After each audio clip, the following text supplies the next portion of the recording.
Body camera footage has been released of a black airman killed by police. So, of course, race matters all. That's the most important thing about the guy who was killed was the fact that he was black. But on May 3rd, Senior Airman Roger Fortson, who was 23, was shot and killed by an Okaloosa County deputy at his off-base housing at Fort Walton Beach, Florida. The unidentified deputy was responding to the Ches Ellen Apartments in Fort Walton Beach on May 3rd on a domestic violence call, as a woman said she heard arguing from a frequently troubled couple in a nearby apartment. Now, I'll tell you as we get into this is that, I've been a prosecutor. I was a prosecutor for 7.5 years. And some of the most dangerous calls that a police officer can respond to are domestic violence calls because emotions are heated when you walk into there. We have a lot of officer-involved shootings when it comes to domestic violence calls because people just lose their mind because there's this emotional attachment to it. So, as an officer, when they show up to these things, when they show up to these domestic violence calls, they never really know what they're getting into. And every time you go up to one, there's a chance that deadly force may have to be used.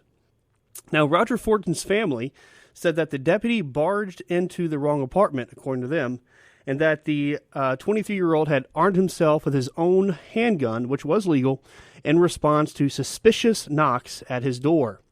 And they've already gotten famous civil rights attorney Ben Crump. He's represented a lot of families, especially families, black families who've had their family members killed by police.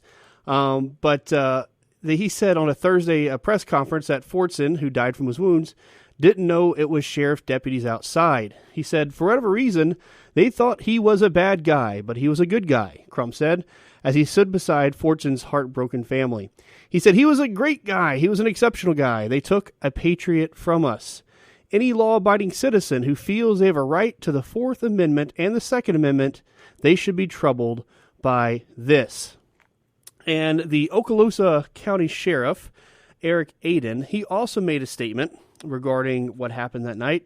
And I'm just going to play for you an excerpt of what he had to say about what happened on the incident. What we do know at this time is that the deputy did announce himself, not once, but twice. Mr. Fortson's comments indicate that he did acknowledge it was law enforcement at the door, and he arrived at the door with a firearm in his hand. The deputy knocked on the correct door. He did not cover the peephole or otherwise obscure its view in any way. Again, I don't share this information to pass judgment. We simply want to assure the community of what is known at this time. Essentially, what you have is two competing stories here, right? You have one from the family saying he didn't know that it was a police officer at the door. He was a law-abiding citizen with his legal handgun, and he was just going to try to protect himself because of suspicious knocks at the door. Now, of course, again, this door did have a peephole on it. But I actually have the video of the body cam footage of the shooting itself, so you can kind of we can kind of listen to some of it, and of course I got the whole video up there on the website if you want to see that. So what I'm going to do, just to kind of set the scene for you of the part of the video I'm going to play, the video itself, the full body cam footage that they released to the media is 4 minutes and 20 seconds. We're going to play about 30 to 45 seconds of it, but I got the full thing there, so I'm not hiding anything from you. You can go check it out on the website, the full video. But just set the scene for you. Early in the video, you'll see the deputy walking up, arriving at the apartment complex, and he's talking to a lady. Presumably, I'm guessing she's the one who called 911 originally, and she tells the deputy that that there is disturbance. She said there's this couple fighting in an adjacent apartment or close to her apartment, and that she has had issues with them before. That she's heard arguments over there before. And then the deputy, he asks where it is. She gives him a general description. He takes an elevator up. I don't know how high it is, second, third floor. It doesn't look too high. And takes the elevator up to where the apartment is, and he kind of puts his head close to the door, presumably to see if he hears anything. This is where the video picks up. So what I'm about to play for you is after he puts his head, he doesn't put it on the door, but very close by the door. So I'm going to play that for you.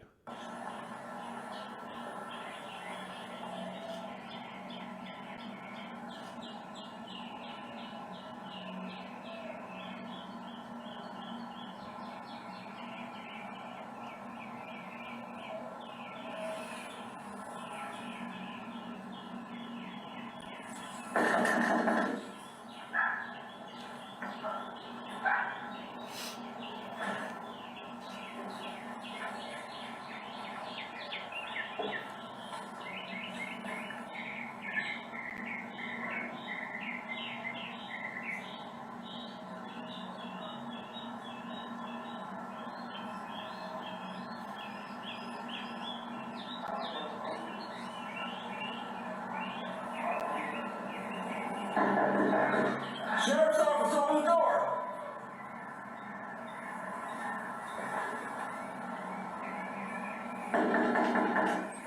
Sheriff's office, open the door! Step out. Drop the gun! Drop the gun!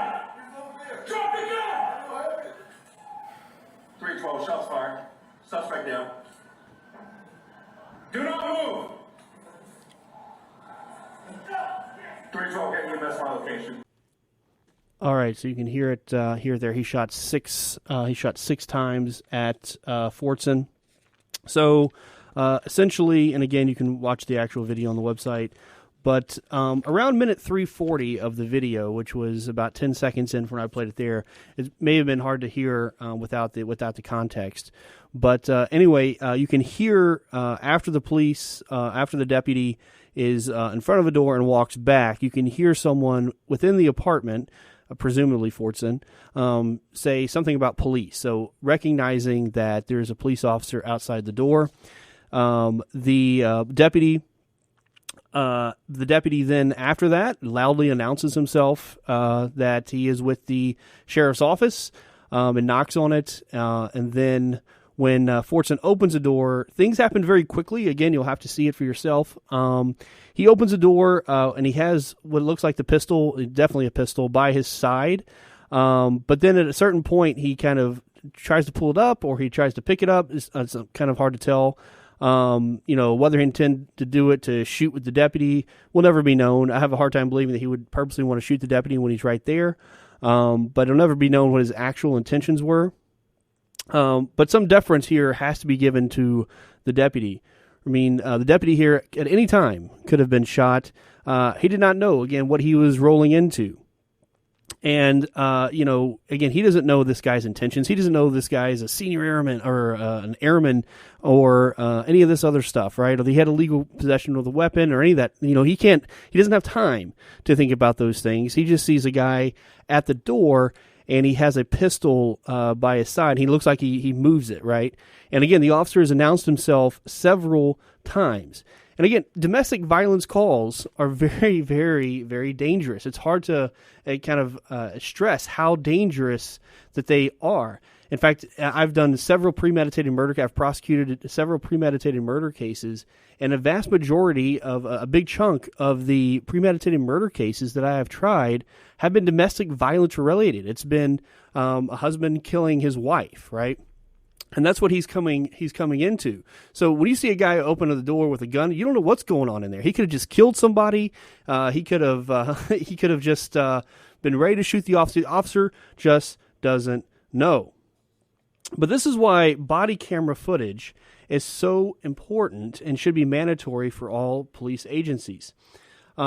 Now, as a prosecutor, I always make sure to give deference to law enforcement because they risk their lives every day for our safety.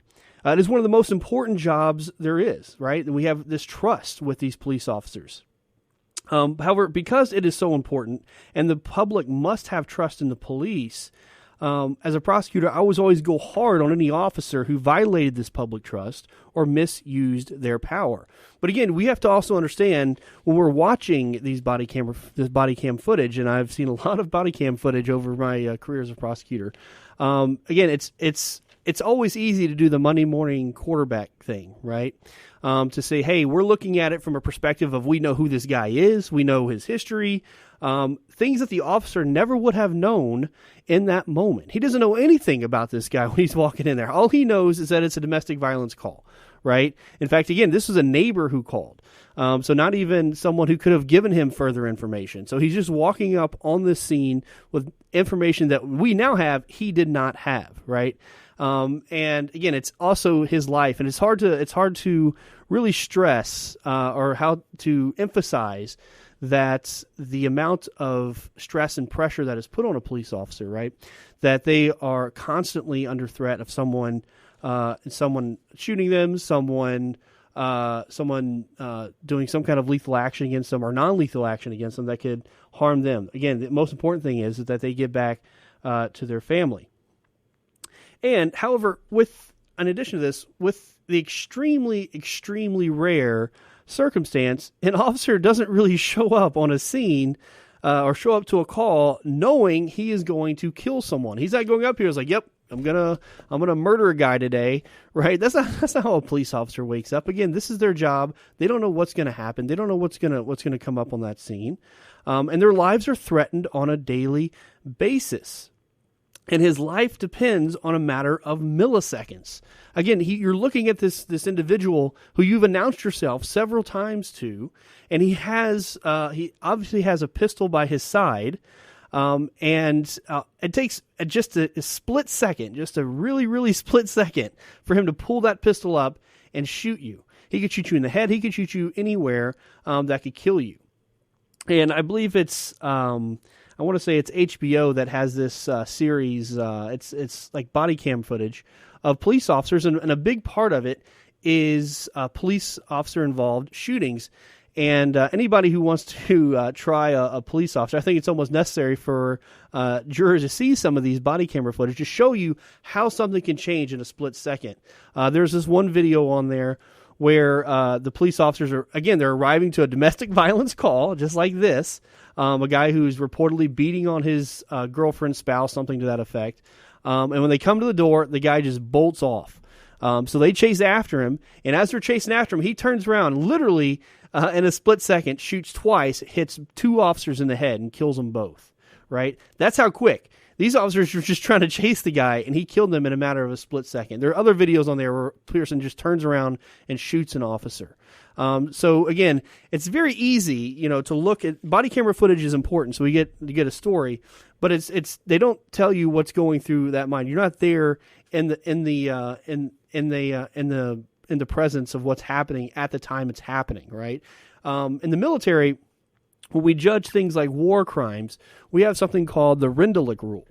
All right, and what the Rendulic rule says, if we're going to charge somebody with a crime for committing some kind of war crime, he killed civilians, for instance. If he killed some kind of civilians, bombed a village, whatever you want to say, we don't judge them based on information we have now. We have to judge them based on information they had at the time. Okay, especially if we're thinking about criminal prosecutions, right? Because the burden for a criminal prosecution is beyond a reasonable doubt, right? So you have to have beyond a reasonable doubt that he came there or he shot him without authority. And he knew he didn't have authority to kill him. And again, that's a high burden because beyond a reasonable doubt means there are no alternate hypotheses, reasonable hypotheses or hypotheses that could account for the person's actions, right? That's a pretty high burden because if there's any reasonable hypothesis that could explain that person's actions, then it must be an acquittal. And we've seen that time and time again. We saw that with some acquittals in the Breonna Taylor case last year. So Breonna Taylor was the case where the officers had a warrant because there were drugs in the house. And later it was found out, again, that warrant had some issues with it. But again, we got to look at it from what the police officers knew at the time. The police officers had a warrant at the time. And when they walked in, Breonna Taylor's, I can't remember if it was her boyfriend, somebody related to or associated with Breonna Taylor shot an officer when they walked in. And they, of course, fired back. And when they fired back, Breonna Taylor was killed. There's also a lot of shots fired across the house to another house. We had some police officers acquitted in that case, and the federal government, the Department of Justice, charged the attorneys with violating Breonna Taylor's civil rights, and that ended up in a hung jury last December. And the Department of Justice wants to retry him. Of course they do. But again, it's these cases are always hard, right? It's, we don't know if he showed up in the right house or not. The police are saying he did show up in the right house. The victims, or not the victim, the person who was shot, Fortson, his family says they showed up at the wrong house, but it doesn't really matter if they showed up at the right or the wrong house. Again, it's what matters is what happened that led up to that shooting. Because the officer, for all what the officer knew, that was the right house. So it doesn't really matter, right house, wrong house, doesn't matter. What matters is he announced himself several times. You hear someone in the back say something about the police that's within the apartment. He opens the door with a pistol. He moves that pistol in a certain direction, up, down, doesn't matter. And then the officer had to shoot him, right? He shot him 6 times. So that's what you have to look at, and it's unfortunate that someone has to die. That's never the intention, or very rarely the intention of a police officer is wanting to go in there and say, "Hey, I'm going to kill this guy," right? That's never the intention when they're walking in there. It's always, how do I protect myself? How do I protect the people surrounding? Because it's in a very tight situation. It's a very quick acting situation, and they have to think about all these things as it's happening in real time, right? Which is, again, hard for us to judge looking back on it, and what happened. So these cases are always tough. There's a reason they do outside investigations. The sheriff mentioned that the Florida investigative agency, their state investigative agency, will be looking into it, which is mandatory in these cases. But again, it's hard. The job of a police officer is extremely, extremely hard. I've worked with a lot of police officers, a lot of law enforcement as my time as a prosecutor. A lot of them are good friends of mine. And it is an extremely, extremely tough job when you know that at any point someone could pull out that pistol and kill you. Or pull out any weapon and kill you. Think about the amount of stress that is on someone when they have to face that on a daily basis. And they have to make decisions on a millisecond of time to think about it. And then if you make the wrong one, or not even if you make the wrong one, if you make one where you have to take lethal force, and if you're a white guy, it's even worse, especially if you have to, especially the guy you're shooting is a black person, because then the whole country is going to judge you, and they're all going to look at you. And when you have to face these investigations, it's a criminal investigation. The officer has to have an attorney. He has to be sat down. He has to be interviewed, just like any other subject would be. Right, and that's stressful for an officer who is, again, if he's a good officer, he's always upheld the law. That's probably why they go into law enforcement, right? They want to uphold the law. So it's a very tough situation for everyone involved, right? Of course, no one wants death to happen, right? This is not they're not soldiers going out to kill an enemy. That's not how they show up to a scene. But sometimes it ends up that way. And as I had one police officer tell me one time, which I thought was a great line, and he was actually showing me how to shoot a pistol and things like that. And he said, "I always rather be judged by 12 than buried by 6."